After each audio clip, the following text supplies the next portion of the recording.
начале 90-х годов с образованием республики в Хакасии началось возрождение. В Хакасии началась работа по возрождению культуры, по восстановлению древних реликвий, религии, обычаев, традиций и национальных праздников. Таким образом, 22 апреля 1994 года в районе улицы Ленина возле центральной аптеки был поставлен этнографический комплекс. Мы его так называем. На самом деле это место, которое на сегодняшний день это объект, который представляет собой историко-культурную ценность. Там находятся захоронения, которые оставила нам история этой земли. Она относится 2 тысячелетия тому назад до нашей эры. Значит, этим этим историко-культурным курганным археологическим объектом 4 тысячелетия. В начале 19 века на этом месте было большое озеро. Теперь там парк Орленок. На этом озере хакасцы совершали свое одно из сакральных поклонений хозяину воды, озера. Проводили там сухтаю. А неподалеку от него, на курганах Карасукской эпохи, стояло изваяние под названием Игроба. Оно было очень высоким. По описанию достигает 4 метров. Описывать его пытались многие. Потом это изваяние исчезло. В текстах Липского и Потапова и многих других это изваяние уже не описывается. По рассказам старожилов, его просто-напросто закатали в фундамент соседнего дома и закрыли землей. Очень жаль, конечно, на сегодняшний день такого не допускается. Любое строительство сопровождается тем, что там, на этом месте, скрывают археологические ценности и, как говорится, только после этого начинают строительство. Для этого сегодня существуют целые организации, архивные и службы со стороны научных учреждений. А на этом месте силами интеллигенции, как общественной, так и научной, было решено создать на этом месте этнографический комплекс. Решение было принято от ученого совета Республики Хакасия и решением Чонджобе, хакасского народа, который тогда существовал. Это решение было проведено одним из съездов хакасского народа. Создал этот комплекс из настоящего камня, который был привезен с Тасхыла, наш знаменитый скульптор Станислав Кучинов. Большую помощь материальную в создании этого комплекса сделал Василий Сергеевич Астанаев. Это было большое событие в жизни нашей республики, а особенно города.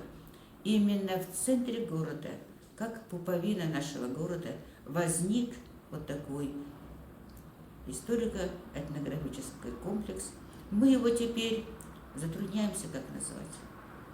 Сегодня ученые решают, как это назвать, потому что это новейший комплекс, но ведь таким же образом древние скульпторы брали наиболее почитаемые изваяния из других мест и ставили на таганские или другие курганы на новом месте. Вот такую же переустановку было сделано, такая же переустановку совершили в конце 20 века. Сегодня этому комплексу исполняется 20 лет. 20 лет, как на город глядят руны хакасского народа, на котором сказано: ради жизни вечной, ради корней необрываемых, ради жилища неразрушаемого.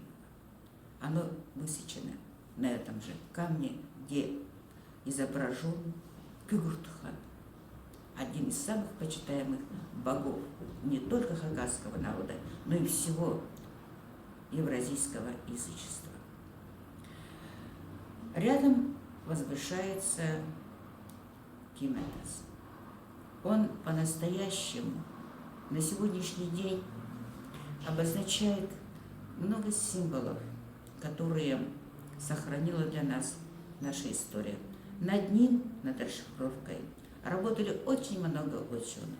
Я могу назвать более 30 имен, которые археологи, палеонтологи,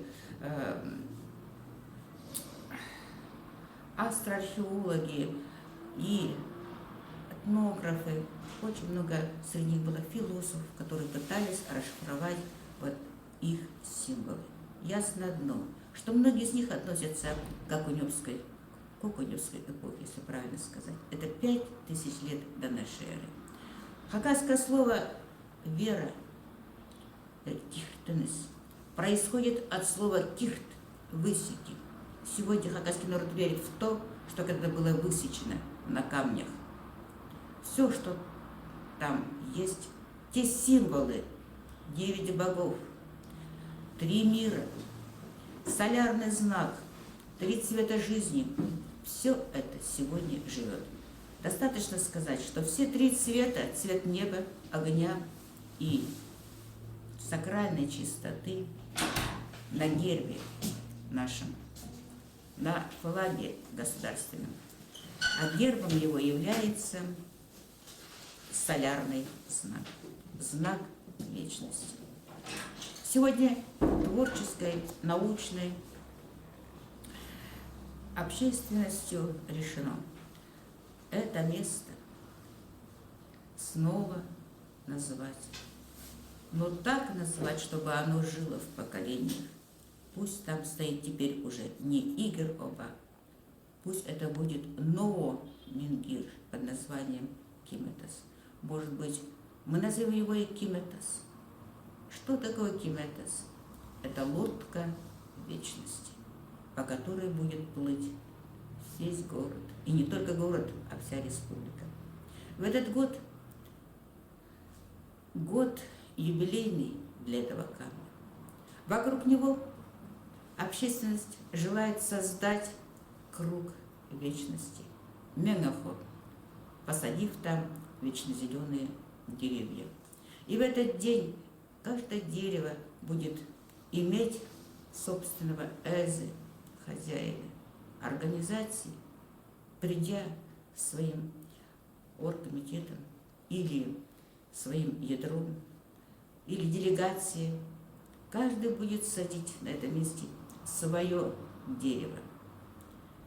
Например, будет садить свое дерево Хакнияли, свое дерево будет Хакасское книжное издательство, Министерство леса, редакция газеты «Хабар», наш радиотелекомитет и так далее. Получается, что каждая организация, которая прикоснется к этому кругу вечности, получит от него в дар самое главное – алас, алас. Ал возьми, ас перешагни. Ал, ас. То есть получается наше заклинание ал, ас. Возьми и открой. Да пусть же вперед будет дорога нам открыта. Да пусть же сзади все закроется. Наша древняя пословица, как говорится, «Алнус азах ползен». Зовем вас на этот праздник, на праздник Земли Матери. Он состоится, это празднование 27 июня, начнется в 10 часов. Мая. 27 мая, извините, именно мая, 10 часов утра, с посадки деревьев, с установки канавязи времени, а самое главное, с вашей доброй души, которую вы тоже принесете на этот праздник. Приходите на наш праздник.